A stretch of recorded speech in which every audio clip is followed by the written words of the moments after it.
The first thing I saw when I pulled into the driveway of my new house was stumps. Not one or two, I'm talking about a dozen freshly cut stumps lining what used to be a beautiful tree-lined front yard. I slammed the truck door shut and just stood there, jaw clenched, staring at the carnage. My name's Dorian McCaffey. I'm a high school history teacher, recently divorced, and I had just closed on this house 2 days ago.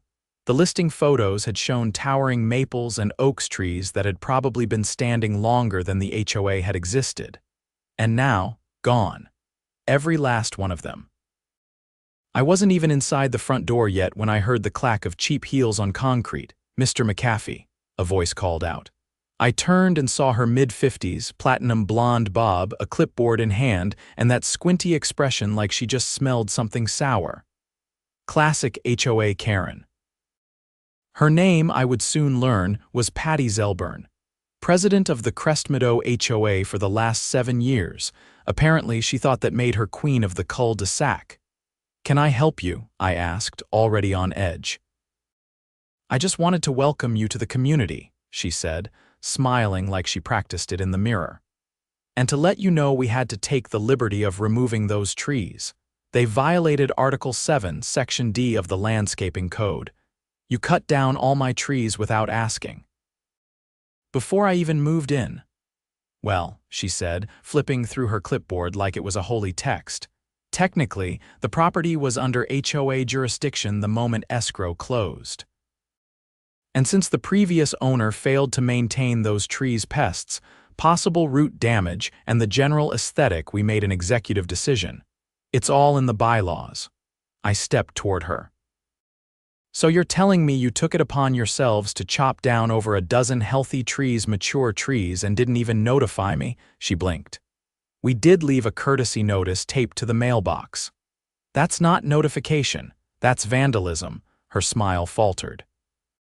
"You're welcome to file a grievance with the board, but I suggest you read the rules first. It'll save you the trouble." She turned and walked off like she'd just won something. The next morning, I called the city arborist. I needed to know if the HOA had even gotten a permit. Spoiler alert, they hadn't. In fact, the city had a preservation order on several of those trees. That's when I knew Patty and her clipboard brigade had stepped in it deep. I drove down to City Hall, got copies of everything. Turns out, those trees had been part of a local greening program.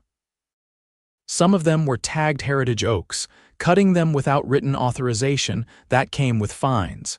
Big ones. I called the HOA office and asked for a meeting. Patty answered. "You're not on the board yet, Mr. McCaffey," she said, condescending as ever.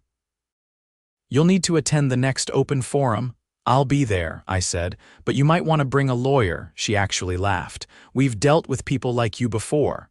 "Good," I said, "then you'll know what's coming." I spent the rest of the week gathering documentation. Photos from the real estate listing, the city's tree preservation order, a report from the arborist, and the kicker, a copy of the HOA's own bylaws, which explicitly stated that any changes to private landscaping required written consent from the homeowner, something I'd obviously never given. By the time the HOA meeting rolled around, I was loaded for bear. Patty didn't know it yet, but she was about to get a lesson in history. My kind of history, the kind with receipts. The Crestmeadow HOA held its monthly meetings in the local community center, a squat brick building with flickering fluorescent lights and folding chairs that groaned under the weight of indifference. I arrived 10 minutes early and found the board members already seated behind a long plastic table. Patty sat center stage, flanked by her 2 enablers. Donnie Feldstein, a retired insurance adjuster who looked like he hadn't smiled since Y2K, and Marcia Colburn, a former dentist who treated every question like a root canal. There were about 20 residents in attendance, sipping lukewarm coffee and murmuring about parking violations and lawn height. I took a seat in the front row and placed my folder on my lap. When Patty saw me, her expression didn't change, but she tightened her grip on her pen. The meeting began with the standard roll call and approval of last month's minutes. Then Patty leaned into the mic. "Before we open the floor, we'd like to address a landscaping matter involving a new homeowner. Mr. McCaffey, I believe you had a concern. I stood and walked to the podium. Yes. I want to know who authorized the removal of the trees at my property on East Willow Drive. We discussed that already, Patty said, tapping her notes. It was a board action taken in accordance with I'm not asking for your summary, I interrupted. I'm asking who signed the work order. That caused a slight stir. Donnie looked up from his papers. Marcia glanced at Patty, then away. There's no individual signature, Patty replied. It was a collective decision based on our landscaping committee's recommendations. I opened my folder and held up a document. This is a permit requirement from the city for any removal of protected trees within municipal boundaries.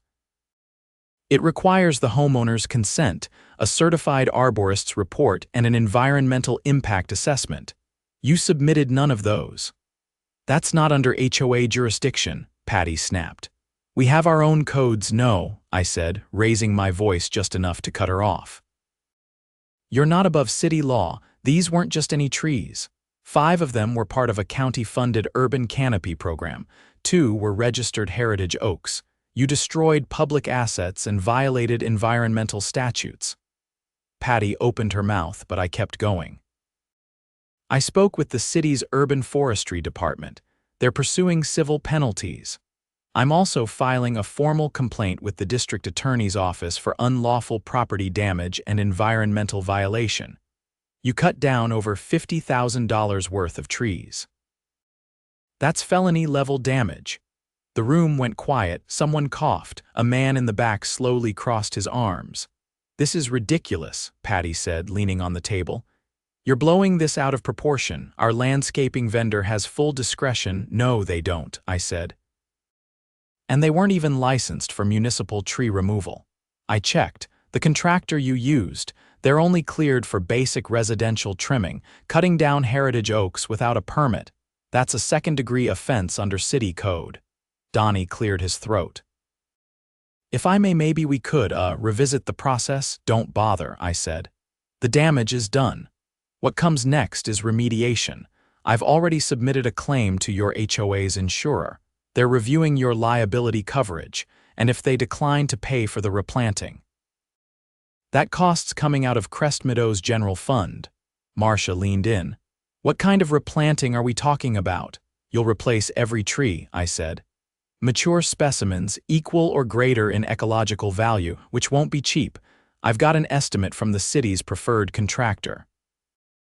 Comes out to just over $47,000. Donnie turned to Patty. We don't have that kind of discretionary reserve. Then you'll need to levy a special assessment, I said. Or maybe explain to your residents why their dues are going up because you decided to play park ranger.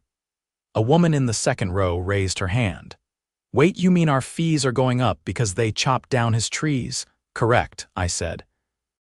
Unless they find another way to pay for it. Patty's voice was thin. You're not even willing to negotiate. No, I said, because you didn't make a mistake. You trespassed. You destroyed protected property.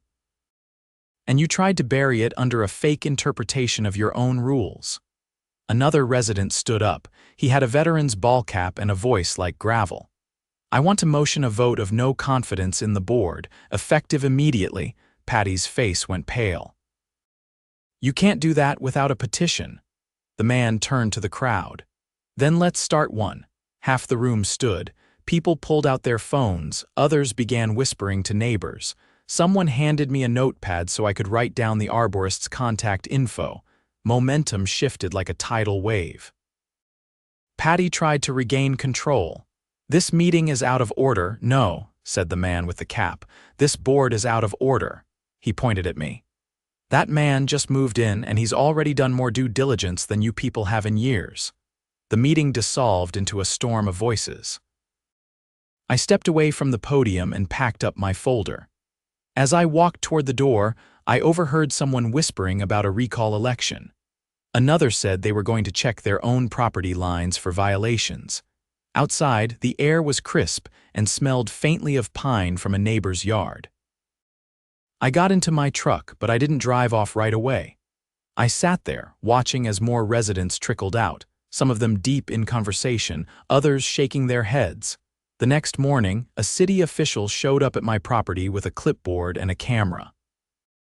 She took photos of the stumps, marked the soil with flag tape, and confirmed that charges would be filed against the HOA for non-compliance with municipal environmental codes. She also handed me a document stating that the city would be pursuing reimbursement for the destroyed trees through civil court. Later that week, the HOA's insurance provider contacted me. After reviewing the documents I'd submitted, they concluded that the board had acted outside the scope of their authority. The claim was denied. That left the HOA directly liable. Word spread fast. Residents began asking for financial disclosures. They wanted to know how their dues had been spent, how long Patty and her cronies had been making executive decisions without oversight. A recall petition circulated, and within days, over 60% of homeowners had signed it. Marcia resigned first. She sent a terse email citing personal health reasons. Donnie followed 2 days later. His statement was barely 2 sentences. Patty, though she dug in, refusing to step down, claiming she was being targeted by a small group of discontents. But the damage was irreversible. The city's legal team filed a lien against the HOA's reserve account, freezing over $35,000 until restitution could be arranged. The landscaping committee was dissolved. Residents demanded a full audit. A month later, the HOA board was replaced by an interim committee made up of volunteers from the neighborhood. The first thing they did was approve the replanting plan I submitted. The city's contractor came in and planted 15 mature trees, maples, dogwoods, and 2 young oaks. The front yard looked different now, not quite the same as before, but alive again. And this time, protected under both city law and community promise. I didn't run for the new board, I didn't have to. The neighborhood had woken up. Sometimes, the best way to plant roots is to make sure no one can rip them out again. The replanting was halfway done when the unmarked sedan pulled into my driveway. I was crouched near one of the new dogwoods, checking the mulch ring. The contractors had followed the city's specs down to the inch. The replacement trees were thriving, but this wasn't about landscaping anymore. Not if the man stepping out of the car was who I thought he was. He was tall, late 40s, wearing a charcoal blazer over a plain blue button-up. He had that unmistakable gait, deliberate but not nervous. He glanced at the house, then at me. "You Dorian McCaffey?" he asked. "Yeah," I said, brushing dirt off my hands. "You with the city?" "No, sir," he said, reaching into his pocket and flipping open a leather badge wallet. "Detective Rivas." "Property Crimes Division?" I stood fully upright. "Guess this just got more serious." Rivas nodded and stepped closer, scanning the row of new trees. "We've been looped in by the Parks Department and the County Environmental Office. They flagged the unauthorized removal when your complaint came through. Normally, these things get handled civilly. But the contractor your HOA used, he's already under investigation for falsifying permits on another job." I raised an eyebrow. "So you're saying this goes beyond HOA stupidity?" "Looks that way." He pulled out a small notepad. "You mind if I ask a few questions?" "Go ahead," I said. He flipped a page. "Did you ever receive a written notice from the HOA stating their intent to remove the trees?" "No." I only found a weather-warped flyer duct taped to the mailbox the day after it happened. Any record of communication from the board, email, certified mail, anything at all? Nothing. They didn't even try to call. Rivas nodded slowly. "And the property officially transferred to your name 2 days before the removal?" "That's right." "And you didn't authorize any landscaping or maintenance work?" "Of course not." He jotted down a few notes.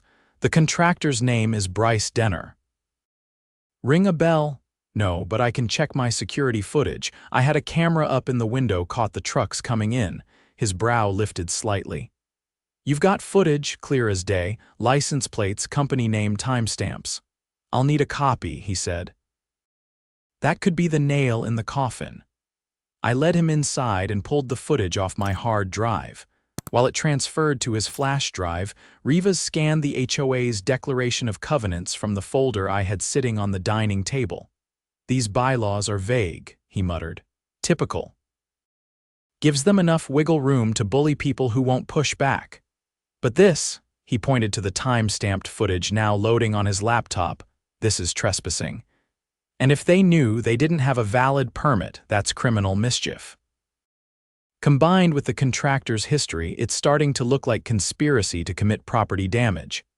I leaned against the counter, arms crossed. "So what happens now?" He closed the laptop. "We'll file charges against the contractor first. That's the low-hanging fruit. But if we can prove the board knew they weren't allowed to proceed and did it anyway, that's where things get interesting." 2 days later, Rivas called me back. The contractor had been arrested on unrelated fraud charges. During questioning, he admitted that he'd been hired under the table, no paperwork, no signatures, just cash. I wasn't surprised. The new interim board, still barely a month into their roles, called an emergency meeting. Not in the community center this time. This one was held at the public library, with a volunteer from the city council acting as moderator. The place was packed. Standing room only. The atmosphere was different now. Not tense, determined. The neighbors who'd once nodded politely and kept their heads down were now openly demanding transparency. The HOA's bank statements were projected onto a screen, line by line. That's when someone in the back shouted, "Wait, what's this consulting payment to Zelburn and Co.?" The moderator adjusted her glasses. "It appears to be a self-authorized disbursement.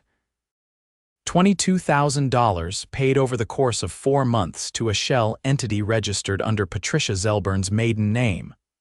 A ripple of outrage spread through the room. Marion, a retired CPA who'd volunteered for the audit committee, stood up. "That's embezzlement. She created a fake company and paid herself with HOA funds." The moderator nodded. "We've already referred it to the district attorney's office." Rivas was there too, standing quietly along the wall. He didn't say anything, but he didn't need to. His presence alone confirmed that this wasn't just about trees anymore. Back at home, I kept my head down. I wasn't looking for revenge. I just wanted the trees replaced, the damage acknowledged, and the system fixed.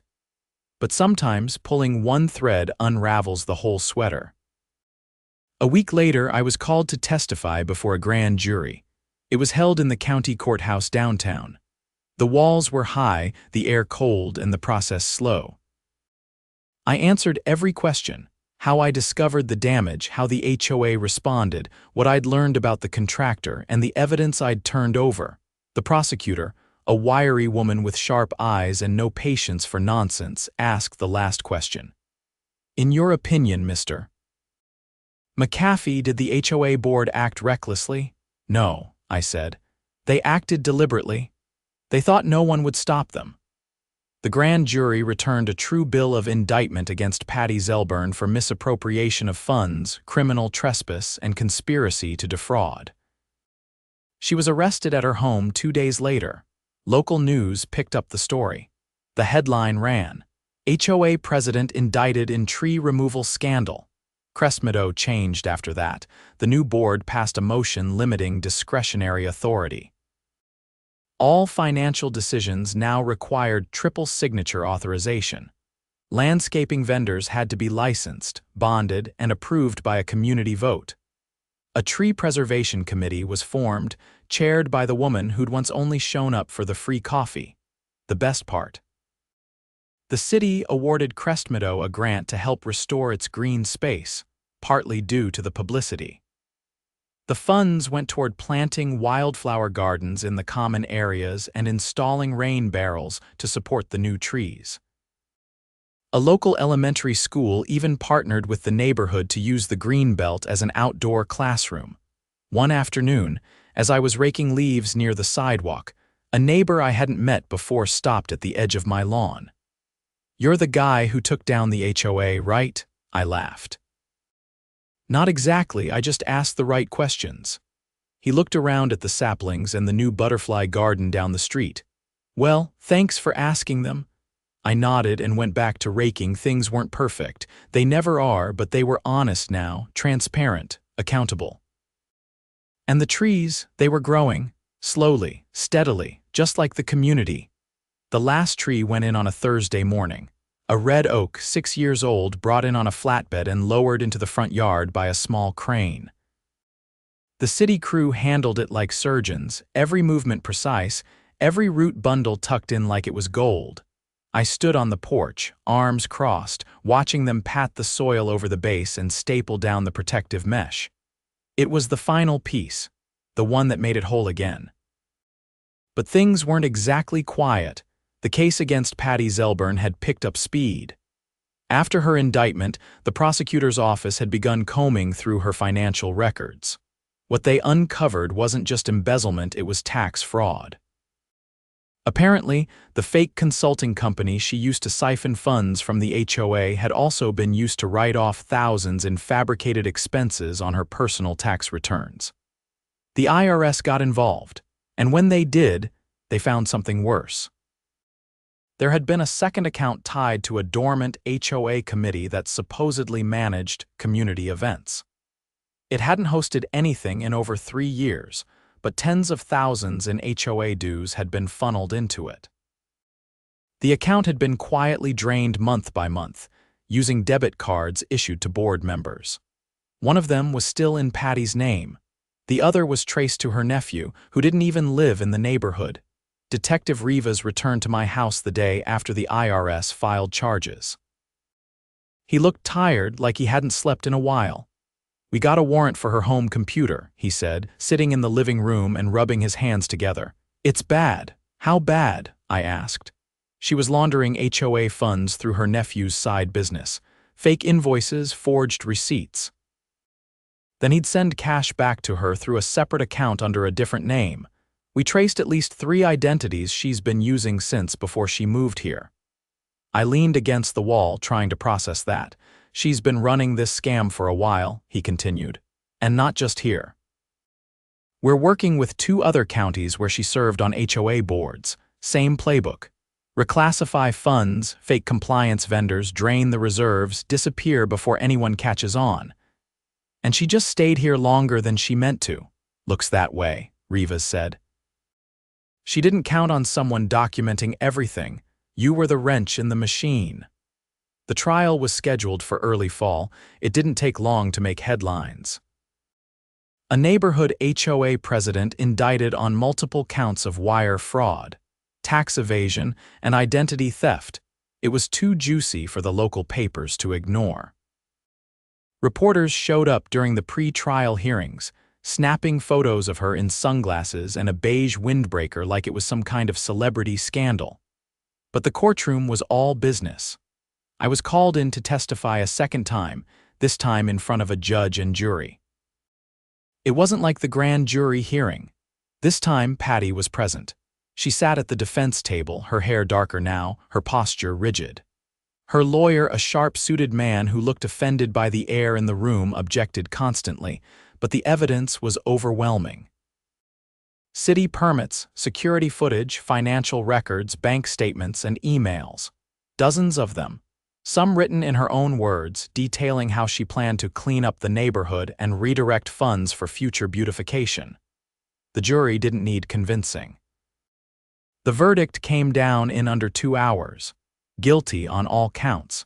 She was sentenced to 7 years in state prison, with restitution ordered to the HOA for the full amount stolen, just over $62,000. The court also ordered the seizure of her home and assets to partially repay the debt. Her nephew, who had taken a plea deal in exchange for testimony, received a reduced sentence and probation. Crestmeadow was rattled but not broken. In the months that followed, the new board worked with the city to place new checks and balances on the HOA's operational authority. Financial reports were posted quarterly, publicly, and in detail. All vendor contracts had to be approved by a vote of the residents. No single board member could authorize expenditures over $300 without majority consent. I was offered a spot on the board again. I declined. But I agreed to help form a new committee, one that didn't deal with flowers or fencing violations. We called it the Oversight Panel. Its sole purpose was to audit the HOA's actions and report directly to the city if anything looked off. It wasn't glamorous, but it was honest work. Then came the letter. It arrived in a plain white envelope, addressed to me, no return address. Inside was a single check, $50,000. Issued from the court's restitution fund. The memo line read, "Property Damages Award Case 4278C." I stared at it for a long time, not because I needed the money. I'd already come to terms with the damage, but because it meant something else. It meant the system had worked, even if it took pressure. Even if it took time. I used the funds to install solar panels, a rainwater collection system, and build a greenhouse in the backyard, not out of spite, out of principle. If they were going to try to strip this place down, I'd build it back up double. One evening, during a community walk, I passed by a group of kids sitting under the new oak tree in my yard. They were reading aloud from a thick binder, something for school, maybe a group project. One of them looked up and waved. "Thanks for planting this," she said. "It's the best reading spot in the neighborhood," I waved back. "Glad it's working." As I turned the corner, I saw the other trees lining the street. All of them had grown just enough to cast shadows now. The roots had taken, the damage was past, the story had changed. And no one, not a clipboard, not a fake company, not a single overreaching board was going to rewrite it again. I hope you enjoyed this thrilling journey. On a scale of 1 to 10, how would you rate this story? Let me know in the comments below. Your feedback inspires more epic tales.